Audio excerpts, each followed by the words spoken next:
Okay, hello and welcome to ang KWAN and ang ating special subong. Since nga it's June and it's Gay Pride Month, we'll be talking about the LGBTQ and LGBTQ groups in Iloilo. So right now we have our guests here. We have Esil Hinit. Esil Hinit is the HIV ambassador and the Family Planning Organization of the Philippines HIV ambassador. Sunny Cerces Chu is the Pangmalakasan group chat LGBTQ. John Mel Estimar is the founder and the mentor of La Villa Pride. And Olivia Christine Tan is the ambassadress of La Villa Pride and HIV ambassadress for the Family Planning Organization of the Philippines. Hello, magandang hapon. Okay, so first of all, I'm going to jump to our first question. No, may LGBTQ organization gali din sa Iloilo and may LGBTQ group gali din sa Iloilo. How long has these groups been existing na? Actually, there are a lot of LGBT organizations in Iloilo City alone. So, one of the isa ka dako rin nga organization is the Iloilo Pride Team, which is about 4 years, 4 to 5 years na sila nag-exist sa Iloilo City. And then we have also the Villa Pride, 3 years na kami. And then Monte Carlo Clan. Around 6 years or more than. Ano mga names? Notice ko sa mga sa mga groups niya, mga family names. O kung sa Game of Thrones pa do mga house, mo ang pattern niya. Yes, sir. Kung sinong founder, okay. Kaya mo niya, sir, kami mo geographic sa among lugar, La Villa Pride, which is derived from the name Villa Arevalo. So that's why nag La Villa Pride. So La Villa Pride. Meron man siya GBT Panay, which covers the whole Panay, Iloilo, Rojas, and Antique. Basta the whole region of Panay sila. Na siya GBT Panay. Actually, ang damong organizations sa Iloilo na ika-exist. Okay, medyo confused ako. When like sa pag-introduce medyo confused ako.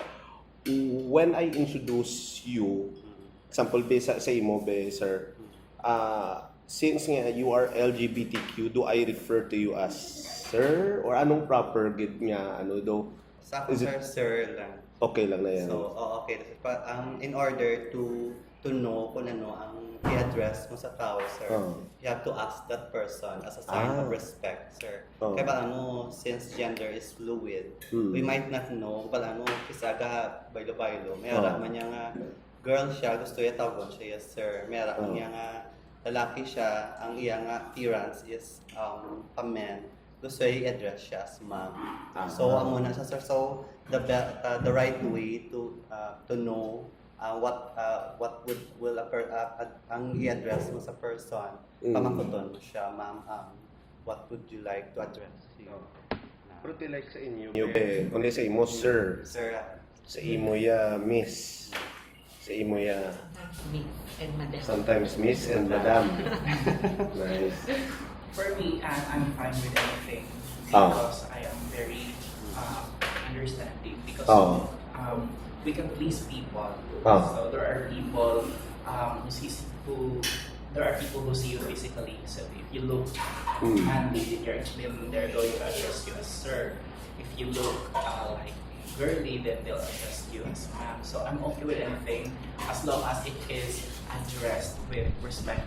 Sometimes that delivery and the tone of voice is very important. So that's for me. I'm okay as long as there is a genuine respect when someone is addressing me. So that's fine with me. I'm sure understanding man kamo kay sometimes may mga sometimes people get confused. Mga blaho usually ang mga no. So okay, so going back to organizations nyo. Anong mga main concerns sa inyo mga organizations, man? For me, I am one of the members of Malakasan group. It's one of the LGBTQ group chats here in Iloilo. It's actually a fresh group. We celebrated our first year last May. And the main concern of this is it caters more on millennials because the members are mostly like 18 to 30 years old. So this is a crucial age. So the main goal of this is to address this millennial about the different issues that LGBTQ community is confronting right now, especially with HIV awareness, with discrimination, social inclusion, sexual variance, dignity, equality. So these are the causes that our group are putting some light into, so that we will be able to address to people that we are here and we will continue to fight for our rights and fight for our place in the community. So about sa inyo, yeah. I'm from the Family Planning Organization of the Philippines. Going onwards to be 4 years next year, I think. And we are pushing through, and I am ambassador of HIV. And the main concern here is to awaken and to give help for those who are voiceless. So as an ambassador, I can consider myself as a role model, not only in pageant, but those who need in help. What do you think is the importance of this Pride Month? Well, that for me, the importance of Pride Month is to give voice para sa mga LGBT members ang Iloilo City nga they need to be strong and to give life to the society itself, because kung hindi sila mag-stand up, the color of the rainbow will disappear and it will turn shallow into gray. Yes. So, as a youth member of the LGBTQ, I want them to be productive as they could be and strong, so that they could show it to the society in Iloilo that we LGBT members of this Iloilo are very productive as well as educated. Pride Month, I think, in somewhat celebrating an Independence Day, wherein our country of Philippines can stand up alone from other countries. Now, in Pride Month, we, the LGBT community, is somewhat raising our flag. This rainbow flag symbolizes that we have a freedom to express whatever it takes in terms of gender, in terms of whatever status we may have. Timing mangali kay may Independence Day and then June may Independence Day man yung kwan. I on the other side, I think one of the great advantages of Pride Month is that on the government side, so that the government can see us what are the causes, what are the advocacies, what are the rights that these people are fighting for. So we will be put into a spotlight, and it will give the benefit of the doubt to the government about what we are pushing for. Just like, for example, HIV awareness, I personally believe that the government should be more aggressive in addressing this issue, because this is going to be a national emergency, I believe so. So this is very important, so that our voices are going to be more audible and our causes are going to be more visible, and what we are fighting for is going to be more relatable to the people regardless of the gender, because this Pride Month is not just about LGBTQ community, I believe so. It's for everyone. But everyone has always a place in the community, as long as you do not aggrieve anyone. So you're always entitled to fight for what is right. Curious lang kung as far as Iloilo is concerned, saan nagsugod ang kay doon na notice ko mga 3 years ago or 5 years ago? 4 years. Mga 4 years. 4 years ago. 4 years ago. Yeah. Okay. 2015, I think, is the first sa pag-organize. Oh. Mga 4 years ago. Very young pa. Pero in other countries and in Manila, they're celebrating Pride Month long before.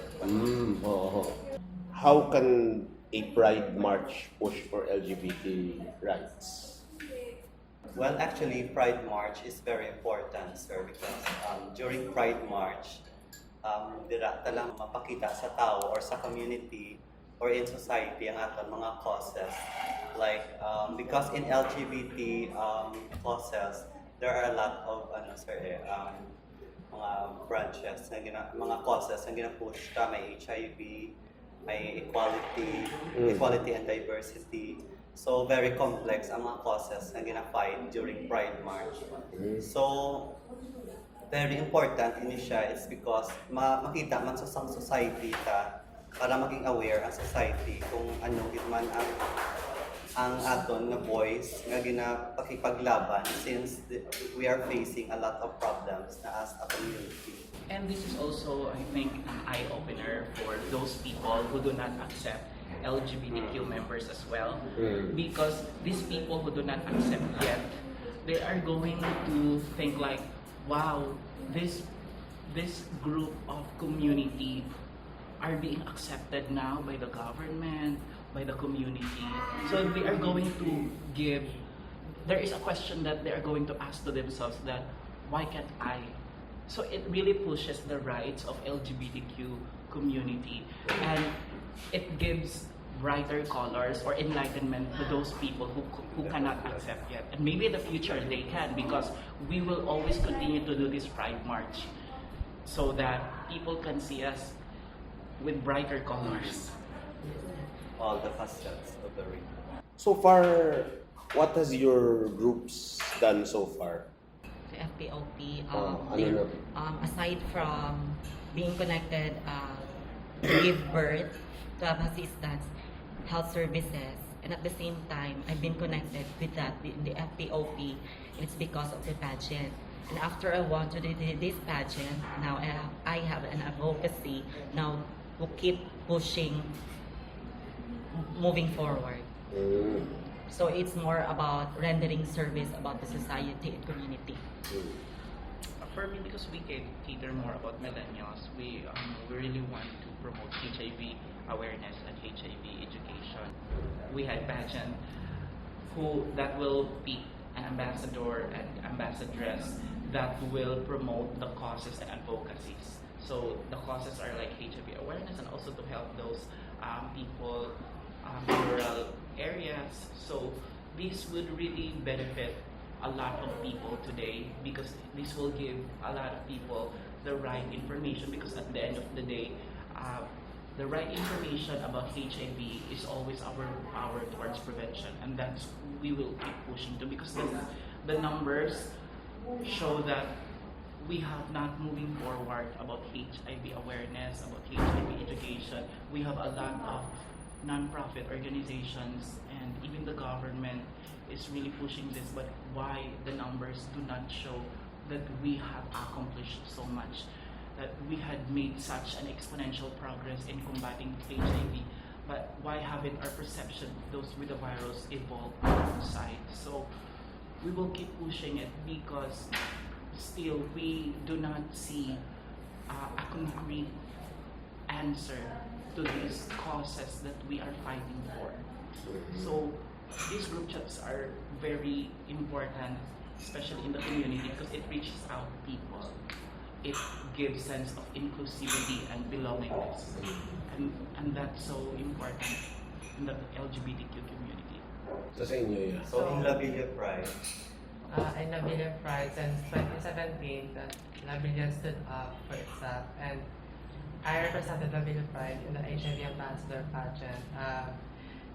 our goal there in 2017 was to maintain the number of those people who are active in the community of Villa Arevalo. And now, I think as an ambassador that we have achieved that goal, maintaining that number without spreading or without increasing that number, but we have maintained that number, certain number of people that is active or living with HIV. So I believe that the Villa Pride is not stopping its advocacy, and we still offer those free condoms and free loads and education and free HIV screening to those people who want it in the Villa. And also, in addition to what Olivia have said, we also trying to break the social stigma against HIV, because we think one of the main purpose, kung nga, nag-ano kami sir, we put up our organization is to acceptance of the LGBT youth in our community. Another one is breaking the stigma of HIV, because I think, as what I've said, ni Sir says, kaina, one of the main problems sa Iloilo City is the stigma again. Kay some of the, for all we know, HIV wala may ginapili na gender na wala. Anyone can have an HIV, but na-highlight lang din ang LGBT because based on the data that came from the DOH, ang gina-highlight is kadamaan is a member of our society. So hindi ta na siya ma-blame ang ano kay that's the fact eh. So what we're trying to break tani na naluway kami sir sa mga members ng LGBT because some of them would rather choose to die rather than ipatreat nila, isubmit nilang self nila, ma-undergo sila sa screening, mapatreat sila sa mga facilities na gina-offer sa government na available sa aton na society, na community. So they would rather choose to die rather than mapatreat sila because one of the main reason kung nga gaamo na ang situation is the social stigma. Because grabe ang pag-judge ng tao, ang kabala nila nga, ay, ano na siya, post na siya na tao, ay, may amo na siya. So, positive na sir, HIV positive siya. So, usually ang mula na ginagamit naman na term para hindi man siya maka-offend wala sir sa. So, we're trying to break that stigma that ipa-intindi naman sa millennials na it's okay. It's better na mag-submit ka, you have to subject yourself for treatment rather than kaguol mo kang mapatay ka na lang yun. Amo na siya ang main purpose ng sa aming organization. So, and then we're trying also to link with the local government, especially the basic units ng LGU, which is the barangay. So we're trying to tap them also with the regarding with the budget and all the finances because syempre nauya mo kami sir nga dugay-dugay kay pangayo sa mga sponsor o man na damuna bala sir, pero some of our ginagamit that usually kasi sa mga event come from our pocket, so medyo masakit man kung kisa nga sige-sige man bala, so that's why we're tapping also our barangay, and our barangay is very supportive sir sa pagbulig sa amon in implementing those projects and programs. Sometimes the challenge is within the community itself because there are also members of the LGBT community who are fighting for this kind of rights and advocacy, but they don't practice what they preach. So that's the challenge there. Like we scream for discrimination, for acceptance, but they don't apply it to themselves. So that's the challenge, and it's hard because we are dealing an internal problem. We are dealing with character and attitude, and it's so hard to break. With the issues, it's like we are also sometimes the protagonist, at the same time the antagonist. So it's like we are facing the mirror and we are screaming for all these kind of issues and problems. But at the same time, the mirror faces to yourself and it reflects you because sometimes you are the problem. So one of the solutions that I am seeing is that I think that really the government should step up to create more symposiums, about seminars, about counseling, because it's very important. It will always start with our character and attitude. If we are not authentic about it, then how can people see our authenticity? So that's the problem. It's the attitude sometimes.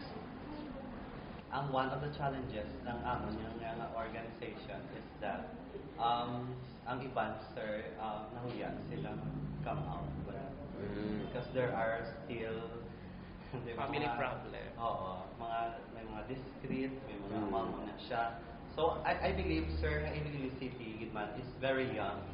Iloilo City is very young when it comes to openness sa mga amo ng bagay. Since nga, yes, we submit that social media is the big influence sa aton sa Western culture na ginatawag wherein we embrace those culture, but we are very young when it comes sa amo na, sir, na kaya may mga there is still a problem, a big problem. There is still a barrier or a barrier na naga-divide within our community itself mismo. Kay wala sa ibang na lugar miski ang appearance mo barako ka man or brusco ka, they still call themselves as gay. But diriya sa Iloilo City, sometimes na-mislead lang ang community is because magambal kaya nga like for example, sir, same persona, I'm referring to nga brusco, like example, Sinon Loresca.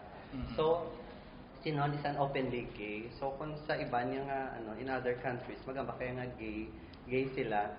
So, ang perception niya, as is nga gay. So wala siya sa, excuse me, sa inclination. At kaya diri sa ato niya, magamba kaya nga, I'm gay. So, may siya, may inclination siya nga, gina-refer kanila sa pag-girl, kagidyaw pag-girl. Amo na yung treatment. May subcategory. Lain na siya nga category. Okay, confusing it man like for somebody like sa una ganito ka siguro ka simple mo lang na sa una you're either straight or gay. Yes. Or kay to my understanding gay do included na ang lesbians, I think, because do mo na. Yes. Pero subong si Uganes, time goes by nag-LGBT siya, and then nag-LGBTQ siya.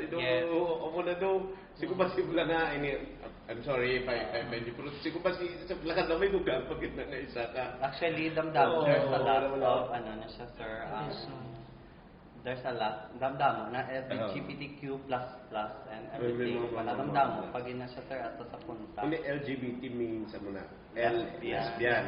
Ila lesbian, na ang a female, biologically female, Usually attracted to KWAN. female. LGG, gay. Gay is lalaki nga biologically lalaki. If we say nga LGBT, if we refer sa muna nga isip, lain ang lesbian, lain ang gay. Yes. So gay is a biologically male attracted sa same sex. LGB, Bisexual. bisexual. So both. Muna. Best of both worlds. So B, LGBT, trans. Okay. Either So kung trans or trans woman. So kung female, biologically female ka, na do you like to look like a lalaki and babae ka, and lalaki ka, you want to look like a female. Trans woman. May katabo mo na yan, trans ka pero hindi kaya prostrate kaya sa it's bizarre pero I think it depends on whatever gender that you are comfortable in identifying yourself.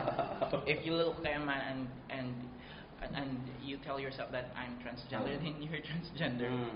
Depende sa preference ng tao, Okay. sir. Ang kung mo ba ka nga trans is what if you biologically alter yourself? Same gihapon, sir. Is Ay, either trans trans gihapon. Trans woman. Trans woman. Trans woman. Pero now, may definition sa mga if you have undergone sexual reassignment, transsexual. Transsexual. If transgender means this. You have not No yet, surgery. no surgery, just na. hormonal replacement. Yes. or Ah. So ang Q, amo nang question Queer. ko. So anong difference ng queer? Amo nang hindi ko intindi kasi abi ko ya ang queer, pag intindi ko ya sa queer is do pareho sila sa gay. Pero what's the difference between queer and gay? Almost similar. Almost similar Ang siya. queer lang galing, sir, is queer and questionable. So, more or less, may Undecided may siya. undecided. Siya. Confused pa siya, sir. Gusto niya mag-dress up like a girl, Oo. but sometimes Kung may Gender makita ka na, confusion. sir, nga ang dress niya pang babae, pero ang burungot, siya laba-laba. Tapos, daw, brusco, siya nga, So, brusco siya, pero naka-heels, kag naka... Amo na, hindi pa siya, Hindi siya may sigurado. confused pa siya, sir. Pero for all we know, straight siya ba sexually? yes, born. Preferentially, pero mahilig lang siya doon mo lagi niya na Parang gusto Pero niya. fluid siya, sir. Ang spectrum sa Katulad nung- LGBT, galapan, Sobrang ang nag-evolve. spectrum. And even in the community, na-amaze kami. I mean, Yes. bakit umabot na sa ganito? Malalain Before, pa sila yan. oo. Kasi, I think it's the nature of human being, the evolution of human being. Because also of the external factors, when we change, The because we are Western exposed to culture. this mixture of cultures na tayo, kaya parang nag-iiba-iba na rin yung mga gusto natin. Minsan gusto natin, we want to have the best of two worlds. Gusto natin fix na mga ganito. So, it depends. And in the near future, I believe so. siguro do araw ito sa We can complete the alphabet. LGBTQ plus C. So Going back, sir, So, sa okay. challenges. ang sa ano pa yung dugang pag kayo sa challenges? Amo to gani nga isa pa ginamon ka problem is that there is still division itself sa amon nga society itself, sa community itself, ang division nga we always call during Pride March, we call for unity, we call for diversity, and yet there's still people who cannot accept. Like for example, usually kakatabo sa mga dating app, ano ka, bi ka, straight ka, gay ka. So, once mabala nila nga gay ka, automatic turn down agad. So, amo na gani, sir, as I have said, kaina, may mga wrong perception lang bala. May misconstrued nila ang term na gay because in some places, when you say gay, it's wala na siya matter whether you look like a girl, you look like a boy, as long as you're in love with same sex. Biologically male ka na in love, kaya sa same sex mo. Amo na siya. But amo na siya, sir, as I've said kayo na, very young, pag lang Iloilo City, and that's one of our main problem because kami mismo sa society namon, we do not practice acceptance as nambal ni Sir Kaina nga one of the problems sa society mismo nga kami mismo ga call for change, acceptance, diversity, and yet kami kapon hindi kabaton to na pala, sir. And then another challenges sa organization, sir, is financially. One of the problem because kami rely kami sa actually tani sa government and then the LGU sa implementation. Kaya syempre kung kami lang, so yes, sponsor is a big help. But kung lalo pa sige every year and then gadako ang activity. So kung hindi mo gid ma-avoid na syempre may crisis pangadaan, economic crisis pangadaan. So, kung mahuya ka man bala. So, what we are trying to naman, sir, na barangays should be at sa barangay level dapat helpful sila sa LGBT org, and that's another thing gusto gid namon nga malink ma-institutionalize pala sir ang LGBT org. I believe nga with the new coming mayor of Iloilo City, Honorable Jerry Treñas, I think there's a bright program